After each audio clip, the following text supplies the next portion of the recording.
Hey, Jay here. We got our latest project bike. If your bike looks like this, I'm really sorry that we can't take care of yours, but we got this one we're going to fix up right now. It's a 2005 KTM EXC. So this was a really good trail bike back in 2005, and she's been pretty beat up in this case now. So we're going to go through this thing, pull the engine out, split the cases, put a new hot rods crankshaft, Vertex piston. Going to check the cylinder to see if it needs to be replated or not. Hopefully not. And while we get it down to the frame, we're going to send the frame off to get powder coated. We'll do a new cool orange so it looks really updated. We'll also, at the same time, go through the suspension, update anything else that we need to along the way. You might want to, as you're going about, take notes of any parts that you need as you're taking this thing apart, and that's what we're going to do right now.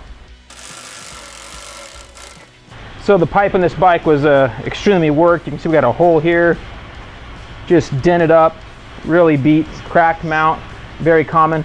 Also the mount on the frame that's rubber mounted, we'll need to get one of those pieces for here as well. Our radiators aren't too bad, a little bit bent. Since we're gonna have all new tank and shrouds, we're gonna get these things fixed so they line up nicely. We're gonna send them to ICW and he'll straighten these things out and weld and gusset them up.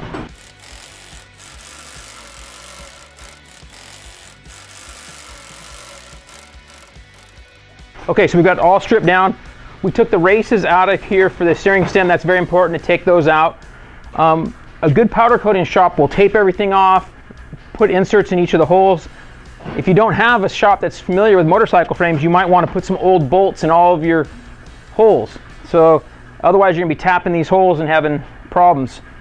So this frame's good to go. We're gonna get it to our San Diego powder coatings, the one we use out here. We're gonna get it to them and get back on this project. Hey, Jay here. We're back with our latest project. A really fun deal. We've been working on it over the last 3 months maybe. It's been a little while. Take our time. We got lots of stuff going on, so I find it's best to not stress out and try to do it really quickly. Been a really fun build. KTM's catching on now, of course. See them all over off-road. We're gonna show you everything we did to this thing right now. We stripped this thing down to the bare frame, and we took this frame down to San Diego powder coating. It's good if you have a local powder coater in your area that they know how to do frames, that they cover up the threaded holes, block off any critical points, so you don't have to sand spots like for your grounds or where your swing arm comes into the frame. They block all that stuff off. They know how to do motocross frames, so make sure you look for that in a powder coater. So while that was off, getting done, we took the suspension to factory connection and had them freshen it up. Just freshen it up and set it up for our weight and skill level for the trails. There wasn't any serious damage to the suspension, it just all needed to be freshened up and gone through. The motor was actually pretty similar, not anything drastically worn out. The cylinder was still in pretty good shape, so we put a new Vertex piston in there. In the motor, the clutch was actually still really good, so we just put a new clutch plates and springs and an outer cover from Henson. Internally in the engine, we went with a new hot rods crankshaft, rebalanced by Crankworks in Arizona, and they change the balance factor of the crank so that the bike doesn't vibrate as much, which is really nice in these 300s. For performance mods, the only thing we really did is we added the V-Force reed cage and the FMF pipe and silencer. We used the E-line carbon fiber for protection of this nice FMF pipe. A Cypress skid plate that we modified off of a newer bike is what we used for our frame and engine protection down low. IMS makes some good products. We have their foot pegs on here and their oversized fuel tank. Stock tank was pretty beat. Also, this has a lot larger capacity for longer rides. The Tuss brake pedal, really nice piece. Bolts right up, simple, looks awesome, and works perfect. We have a set of the new Cycra Ultra Pro Bend handguards. These are brand new, a really updated version of their old handguard that everybody was used to running. The things are really nice, bolt up easily, give you a lot of options for fitment. We went with the Renthal 604 Fat Bar Bend. We hooked up the Trail Tech headlight. We didn't upgrade the stator, so this thing's just a lower output, but we were able to wire this in with the stock setup. On these older KTMs, the front fender can bounce around a lot, so we brace it with this plastic piece from KTM, which really helps keeping your front fender strong there. Cycra also has some updated fork guards that give this thing a newer look up front as well. Attack made us some custom graphics for Dirt Bike Magazine for this build. Look really sharp, get everybody that helped us with the project on there. Moto Seat freshened up our seat for us, put us on a brand new cover with pleats on it. We have some good grip on the trail. So up front on the brakes in this thing, we went with the Tusk oversized front rotor, and that's matched up to their brake line. The front brake line was a pretty beat up, the stock one. So we have the Tusk brake line, oversized front rotor gives us great stopping power to an already strong KTM front brake.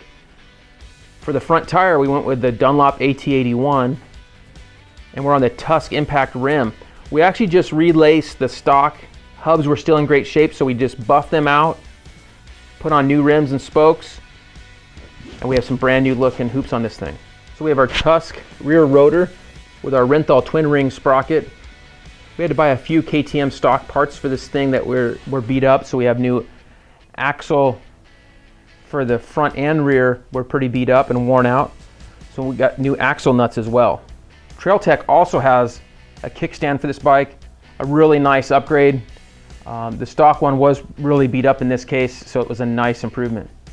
As with about any old bike we go to rebuild, it's very common that the radiators are pretty beat up. That's just a common deal, and radiators have gotten very expensive over the last few years. ICW rebuilt ours. They just straighten them out, brace them up, and they're actually better than new, and for a fraction of the cost. So it's a pretty good deal to just rebuild your old radiators if you can. So to keep good dirt out of this thing, we're using the Uni air filter. Works really well, two-stage filter, stopping all of our dirt out, and that's well oiled.